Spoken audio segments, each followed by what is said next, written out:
again, and welcome back to my channel. So for today's video, I'm gonna do my sister's homecoming makeup look. So to start with, I'm gonna use this eyebrow hair removal from Flawless just to remove yung mga excess eyebrow hairs niya. Para later, okay yung pagkikilay natin.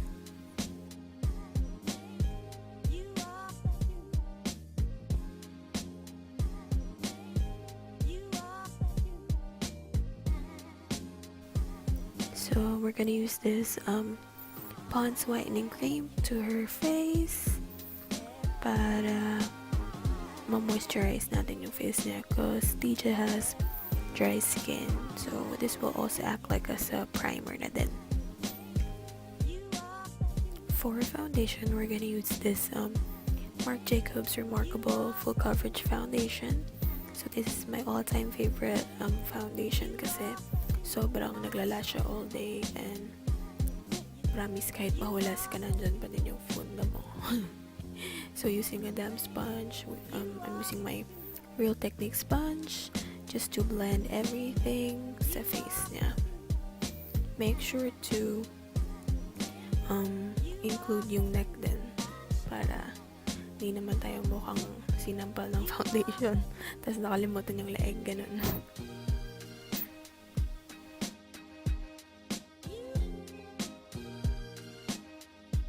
So for concealer, we're gonna use this LA Girl Pro Conceal in the shade Porcelain. So, ayan, lalagay lang natin siya sa under eyes, sa nose bridge niya, sa my upper lip, and then sa my chin. So, blend lang din natin using the same sponge na ginamit natin kanina.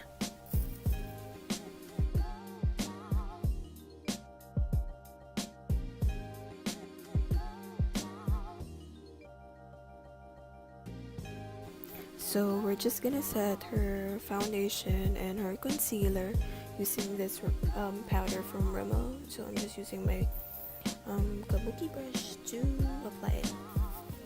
Then for her eyebrows, I'm gonna use this Anastasia Deep Brow Pomade. So yan, lalagyan lang natin siya sa dulo ng kilay ni TJ kasi full naman yung eyebrows niya. Then we're just gonna set it with Make Me Brow, tama ba? From Essence. So i-brush lang natin sa kilay niya. So using the concealer na ginamit natin kanina, we're just gonna apply it under her eyebrows tsaka sa may taas din para maging neat din yung eyebrows niya. Ayan. Para maging maayos din, diba? Because kilay is life.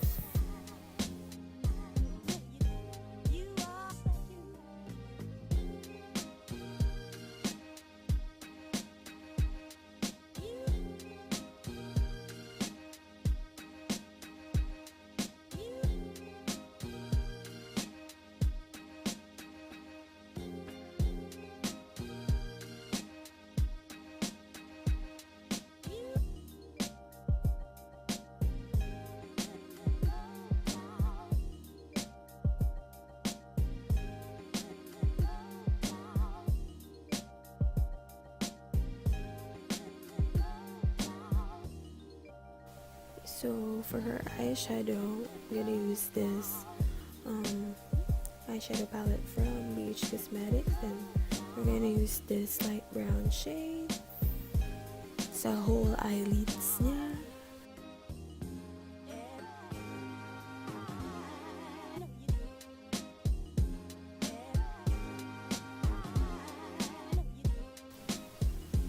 So I'm using this like very warm reddish orange na eyeshadow color.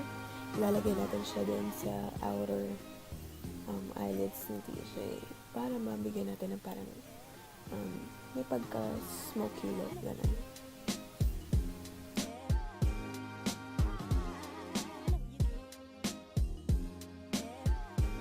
So for her eye makeup look, gagawin natin yung parang half cut crease lang.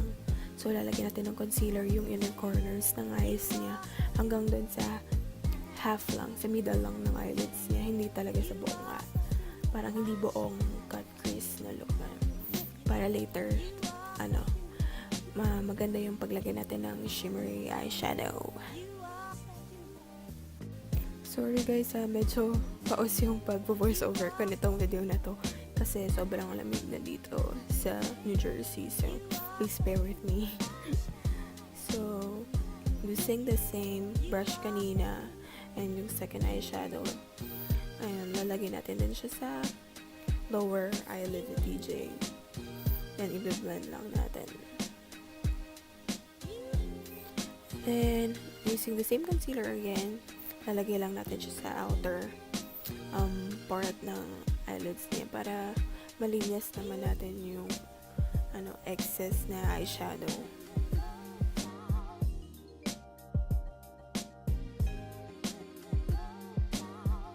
So, yung nilagyan natin ng concealer kanina sa eyelids niya, papatungan natin siya nitong Maybelline Expert Wear Eyeshadow in the shade Cool Down.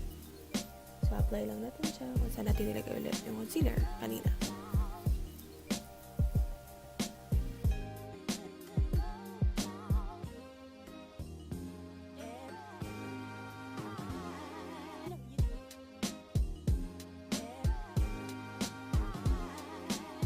So, hindi magiging complete yung eye makeup look natin without any eyeliner. So, I'm gonna use this eyeliner from Physicians Formula. So, sobrang nipis lang ng eyeliner na ilalagay natin kay TJ because kailangan lang natin ng eyeliner para later pag pinatang natin yung falsies, hindi siya awkward tingnan. So, for mascara, I'm gonna use this Bad Girl Bang from Benefit.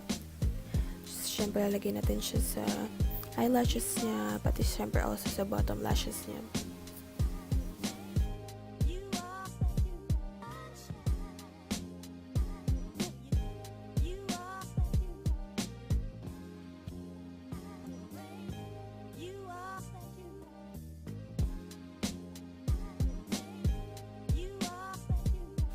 So, to complete this eye makeup look, we're gonna use this falsies from Ardell. I'm using, I think, itong demi wispies. So, ayan, make sure lang na you put glue sa both end ng lashes para hindi siya matanggal.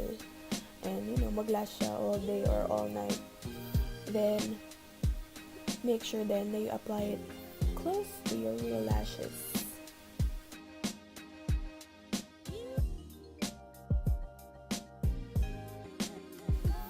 So for contour, we're gonna use this butter bronzer from Physicians Formula.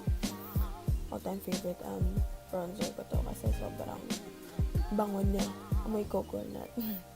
And so, na-apply lang natin sa cheeks ng TJ. Sa may temples and syempre sa may jaw din.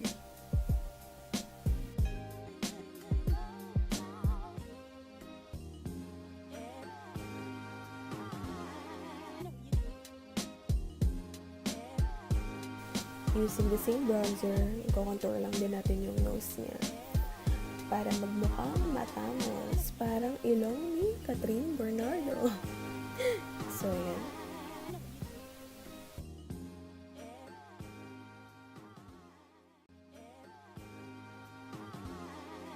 Then, we're gonna put concealer din sa nose bridge niya para ma-highlight niya, diba? Mas mukhang matangos.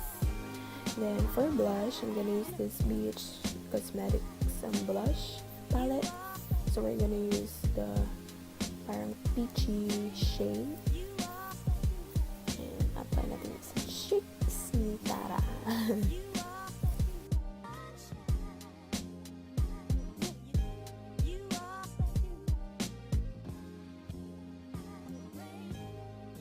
Then, para ma-moisturize yung lips niya, we're gonna use the Maybelline Baby Lips. Medyo may hint of color yung lip balm na yun. Then, using my Milani liquid lipstick, sobrang konti lang na gagamitin natin para lang magkaroon ng color yung lips ni TJ kasi ang focus talaga ng look na to is yung size niya. Then, we're just gonna clean it up para magmukhang pantay.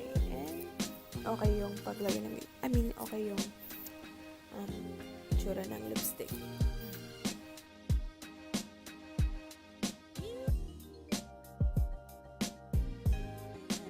So, ito na yung favorite part ko, which is the highlights. So, the same shimmery eyeshadow na ginamit natin kanina, yung from Maybelline, yung expert wear, the glow down na shade. So, we're just gonna use it for highlight then. Actually, hindi ko siya ginagamit as eyeshadow, mostly highlight. Kasi, girl, tingnan mo naman, girl. Silaw yung highlight, diba? Pa? Then, we're just gonna set the whole face with this Milani Make It Last setting spray. And we're just gonna let it dry.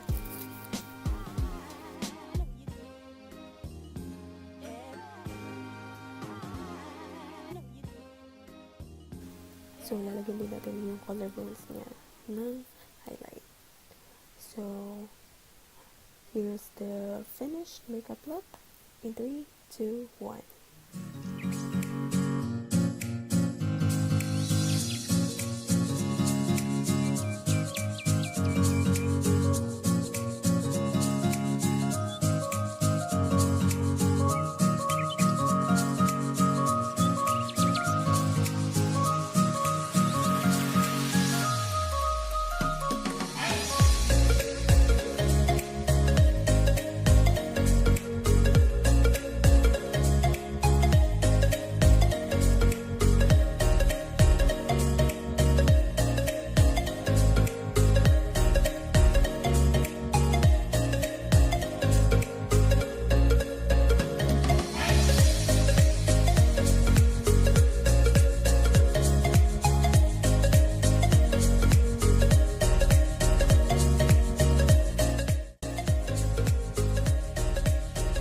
Thank you guys for watching this video, and I'll see you in my next vlog.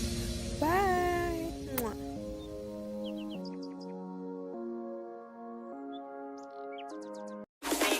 This could be us. So back to what I was saying. Could be us.